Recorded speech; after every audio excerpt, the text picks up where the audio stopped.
CP/CPಗೆಯನ್ನು ಹೇಗೆ ಕ್ಯಾಲ್ಕುಲೇಷನ್ ಮಾಡೋದು?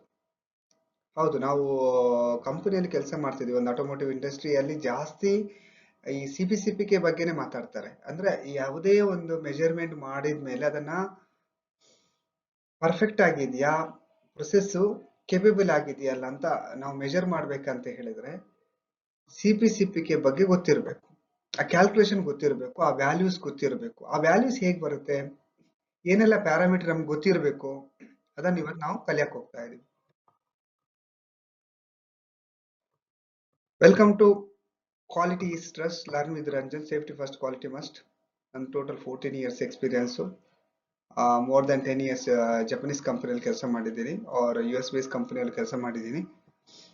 ಇನ್ ಜಪನೀಸ್ ಕಂಪನಿಯಲ್ಲಿ ಜಾಸ್ತಿ ನಾನು ಅಬ್ಸರ್ವ್ ಮಾಡಿದೆ ಅಂತ ಹೇಳಿದ್ರೆ, ಅವರು ಏನೇ ಒಂದು ಡಾಟಾ ತಗೊಂಡು ಹೋದ್ರು ಅವ್ರು ಫಸ್ಟ್ ಹಾಕೋದೆ CP/CPಗೆ ಸ್ಟಡಿನ ಮಾಡ್ತಾರೆ. ಅದರಲ್ಲಿ ಪ್ರೊಸೆಸ್ ಕ್ಯಾಪಬಿಲಿಟಿ ಸ್ಟಡಿ ಮಾಡ್ತಾರೆ.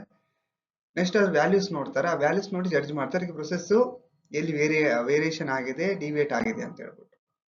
ಇದೆಲ್ಲ some photos.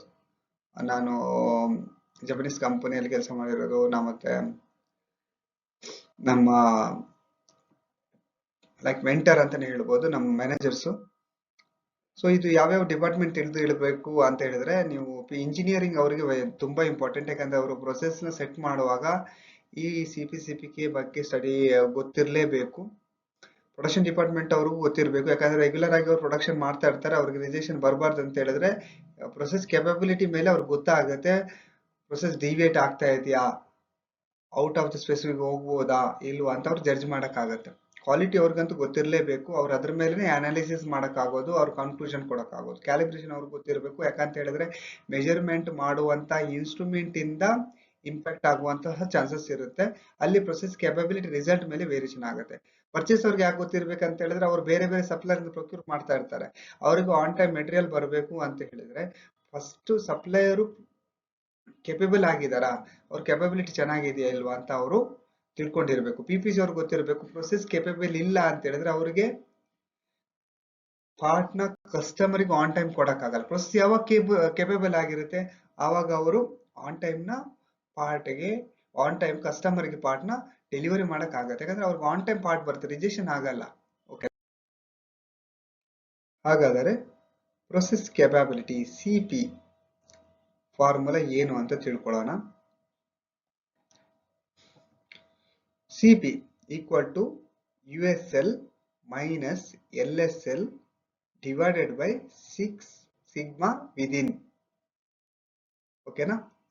USL minus LSL 6 sigma within. ನೀವು ನೋಟಲ್ಲಿ ಬರ್ಕೊಳ್ಳಿ, ಬುಕ್ಕಲ್ಲಿ ಬರ್ಕೊಳ್ಳಿ, ನಿಮ್ಗೆ ಹೆಲ್ಪ್ ಆಗುತ್ತೆ. ಈಗ ಆಲ್ಮೋಸ್ಟ್ ಎಲ್ಲ ಕ್ಯಾಲ್ಕುಲೇಷನು ನೀವು ಎಕ್ಸೆಲ್ ಅಲ್ಲಿ ಮಾಡ್ಬೋದು, ಆರ್ ಕೆಲವು ಫಾರ್ಮ್ಯಾಟ್ಸ್ ಇರುತ್ತೆ. ಇಲ್ಲ ಮಿನಿ ಟ್ಯಾಬ್ ಇದ್ರೆ ಇನ್ನೂ ಬೆಸ್ಟ್. ಅದು ಮಿನಿ ಟ್ಯಾಬ್ ತುಂಬಾ ಈಸಿ, ಆದ್ರೆ ಮಿನಿ ಟ್ಯಾಬ್ ತುಂಬಾ ಚಾರ್ಜ್ ಮಾಡ್ತಾರೆ, ನಾವು ಪರ್ಸನಲ್ ಆಗಿ ನಾವು ತಗೊಳಕ್ಕಾಗಲ್ಲ. ಸೊ ಈ ಫಾರ್ಮುಲಾ ನಿಮ್ಮ ನೆನಪಲ್ಲಿ ಇರಬೇಕು, ಯಾಕಂದ್ರೆ ನೀವು ಒಂದು ಕಂಪನಿಯಲ್ಲಿ ಕೆಲಸ ಮಾಡ್ತಿದ್ದೀರ ಅಂತ ಹೇಳಿದ್ರೆ ಅಲ್ಲಿ ಏನಾದ್ರೂ ಎರರ್ ಬಂದಾಗ ನೀವು ಅದನ್ನ ಅಂಡರ್ಸ್ಟ್ಯಾಂಡಿಂಗ್ ಮಾಡಕ್ ಈಸಿ ಆಗುತ್ತೆ. ಓಕೆನಾ? ಇಲ್ಲಿ ಸಿಗ್ಮಾ ವಿದಿನ್, ಓಕೆನಾ, ಸಿಗ್ಮಾ. ಓಕೆನಾ? ಇಲ್ಲಿ ನೋಡಿ R/D2. ಓಕೆನಾ? ಇದು ಸಿಗ್ಮಾನ ಕ್ಯಾಲ್ಕುಲೇಷನ್ ಮಾಡುವಂತಹ ಫಾರ್ಮುಲಾ. R ಬಾರ್ ಅಂದ್ರೆ ರೇಂಜ್ ಬಾರ್, ರೇಂಜ್. ಓಕೆನಾ? ಡಿವೈಡ್ D2, ಇದು ಕಾನ್ಸ್ಟೆಂಟ್. ಓಕೆನಾ? ಇದು ರಿಸಲ್ಟ್ ಸಿಗುತ್ತೆ ನಮಗೆ, ಒಂದು ಸ್ಟ್ಯಾಂಡರ್ಡ್ ಇದೆ, ಆ ಸ್ಟ್ಯಾಂಡರ್ಡ್ ಅಲ್ಲಿ ಹೋದಾಗ ಈ ವ್ಯಾಲ್ಯೂ ಸಿಗುತ್ತೆ. ಇದನ್ನ ನಾವು ಸಿಗ್ಮಾನ ಕಂಡುಹಿಡಿಯಕ್ಕೆ ಯೂಸ್ ಮಾಡ್ತೀವಿ. Okay, R bar, okay, divided by D2. ಹಾಗಾದರೆ CPK ಫಾರ್ಮುಲಾ. ಓಕೆನಾ?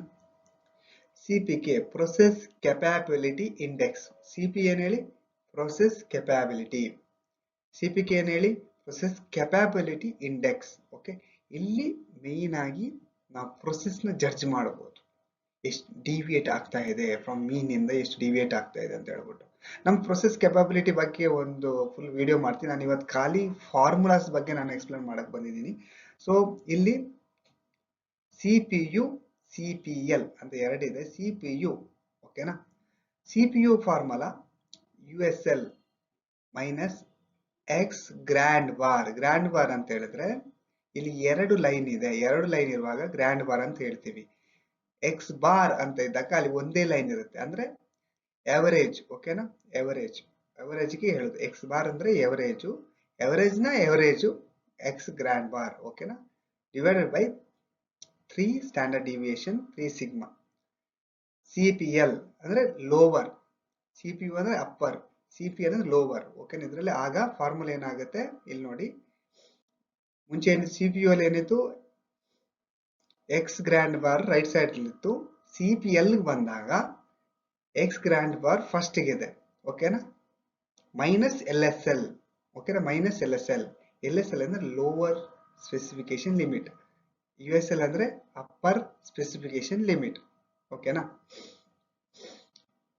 ಡಿವೈಡೆಡ್ ಬೈ 3 ಸಿಗ್ಮಾ, ಓಕೆನಾ. ಈಸಿಯಾಗಿ ಅಂಡರ್ಸ್ಟ್ಯಾಂಡ್ ಮಾಡ್ಕೊಂಡು ನೋಟ್ ಮಾಡ್ಕೊಳ್ಳಿ. ಹಾಗೆ CPK ಏನು, CPK is equal to minimum of CPU and CPL. Minimum, ಈಗ CPU ಕಡಿಮೆ ಇತ್ತು ಅಂತ ಹೇಳಿದ್ರೆ ಅದೇ CPK ವ್ಯಾಲ್ಯೂ ಆಗಿರುತ್ತೆ.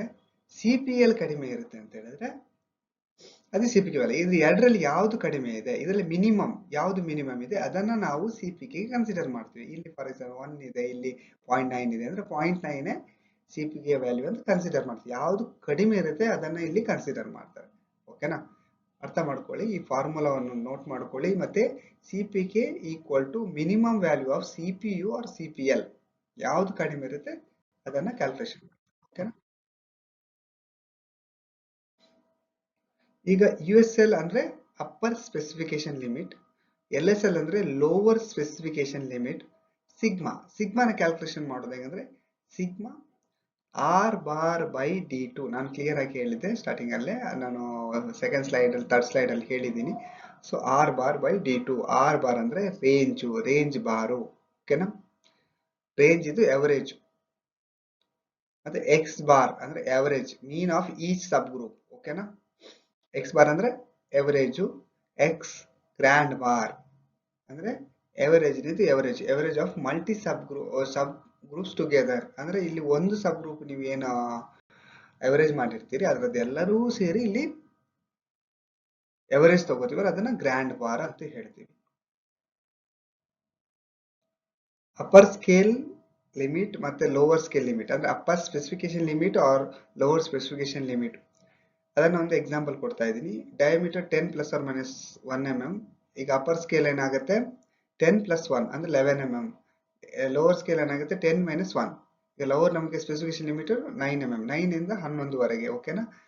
ಇದು ನಿಮ್ಗೆ USL ಮತ್ತೆ LSL ತುಂಬಾ ಇಂಪಾರ್ಟೆಂಟ್ ಆಗಿರುತ್ತೆ. ರಿಮೈನಿಂಗ್ ಎಲ್ಲ ಏನಂದ್ರೆ ಆಕ್ಚುಯಲ್ ವ್ಯಾಲ್ಯೂ ಮೇಲೆ ನಾವು ಅವರೇಜ್ ಕಂಡುಹಿಡಿಯೋದಾಗಿರ್ಬೋದು, ರೇಂಜ್ ಕಂಡುಹಿಡಿಯುವುದು ಆಗಿರ್ಬೋದು. ಸೊ ಅದೆಲ್ಲ ಇಂಟರ್ಲಿಂಕ್ ಆಗಿರುತ್ತೆ. ಮೇನ್ ಆಗಿ ನಮ್ಗೆ ಸ್ಪೆಸಿಫಿಕೇಶನ್ ಇಂಪಾರ್ಟೆಂಟ್ ಆಗಿರುತ್ತೆ, ಇದನ್ನು ನೀವು ನೆನಪಲ್ಲಿ ಇಟ್ಕೊಂಡಿರ್ಬೇಕು. Range equal to maximum minimum of the actual value. ಯಾವ್ದು ಏನು ವ್ಯಾಲ್ಯೂಸ್ ಬರುತ್ತೆ ಅದ್ರದ್ದು ಮ್ಯಾಕ್ಸಿಮಮ್ ಮಿನಿಮಮ್, ಓಕೆ. 10 ವ್ಯಾಲ್ಯೂ ತಗೊಂಡಿದ್ರು ಅದರಲ್ಲಿ ಮಿನಿಮಮ್ ಯಾವುದು ಮ್ಯಾಕ್ಸಿಮಮ್, ಅದನ್ನು ಮೈನಸ್ ಮಾಡಿದಾಗ ಬರುವಂತ ರಿಸಲ್ಟ್.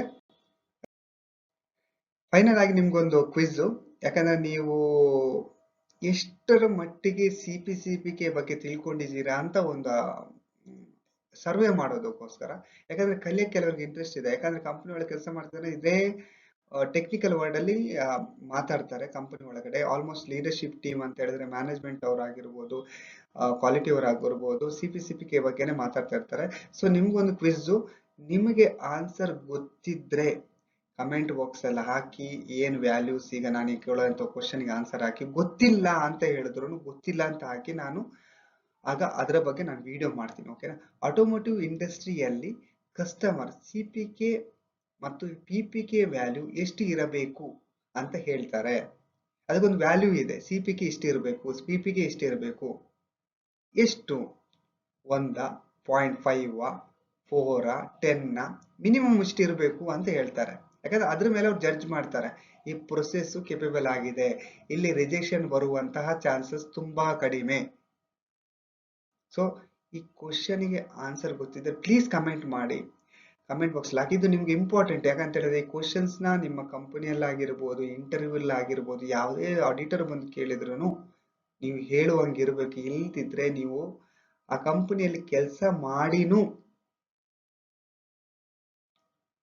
0 ಲೆವೆಲ್ ಇದ್ದಂಗೆ, ಅಂದ್ರೆ ನಿಮ್ಗೆ ಅದ್ರ ಬಗ್ಗೆ ಏನು ಗೊತ್ತಿಲ್ಲ ಅಂತ ಹೇಳಿದ್ರೆ ಅದನ್ನ ಅವ್ರು ಏನ್ ಥಿಂಕ್ ಮಾಡ್ತಾರೆ ಗೊತ್ತಾ, ಹೊಸಬ ಬಂದಿರ್ತಾನೆ, ಕಾಂಟ್ರಾಕ್ಟ್ ಅವನು ಬಂದಿರ್ಬೋದು, ಅಲ್ಲ ಅವನು ಫ್ರೆಶರ್ಸ್ ಆಗಿರ್ಬೋದು, ಅವನೇ ಬೆಸ್ಟ್ ಅಲ್ವಾ ಕೆಲಸ ಮಾಡಕ್ಕೆ, ನಿಮ್ಗೆ ಏನೂ ಗೊತ್ತಿಲ್ಲ, ಇಷ್ಟು ವರ್ಷದಿಂದ ಸುಮ್ಮನೆ ಕೆಲಸ ಮಾಡ್ತಾ ಇದಾರೆ, ಮಿಷಿನ್ ಹತ್ರ ಬಂದು ಕೆಲಸ ಮಾಡ್ಕೊಂಡು ಹೋಗ್ತಾ ಇದಾರೆ, ಸಿಸ್ಟಮ್ ಹತ್ರ ಕೂತ್ಕೊಂಡು ಕೆಲಸ ಮಾಡ್ತಾ ಹೋಗ್ತಾ ಇದಾರೆ, ಇದ್ರ ಬಗ್ಗೆ ಗೊತ್ತೇ ಇಲ್ಲ ಅಂತ ಹೇಳ್ಬಿಟ್ಟು ನಿಮ್ಮ ಒಂದು ಲೆವೆಲ್ ನ ಮೆಜರ್ ಮಾಡ್ಬಿಡ್ತಾರೆ, ನಿಮ್ಮ ನಾಲೆಜ್ ನ ಮೆಜರ್ ಮಾಡ್ತಾರೆ, ನಿಮ್ಮ ಸ್ಕಿಲ್ ನ ಮೆಜರ್ ಮಾಡ್ಬಿಟ್ಟು ನಿಮ್ಗೆ ಅಷ್ಟು ಸ್ಕಿಲ್ ಲೆವೆಲ್ ಇಲ್ಲ ಅಂತ ಹೇಳಿ ಜಡ್ಜ್ ಮಾಡುವಂತ ಚಾನ್ಸಸ್ ಜಾಸ್ತಿ ಇರುತ್ತೆ.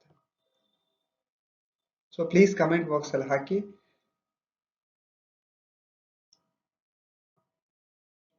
ಸೊ ಐ ಹೋಪ್ ಈ ವಿಡಿಯೋ ನಿಮ್ಗೆ ಹೆಲ್ಪ್ ಆಗಿರ್ಬೋದು.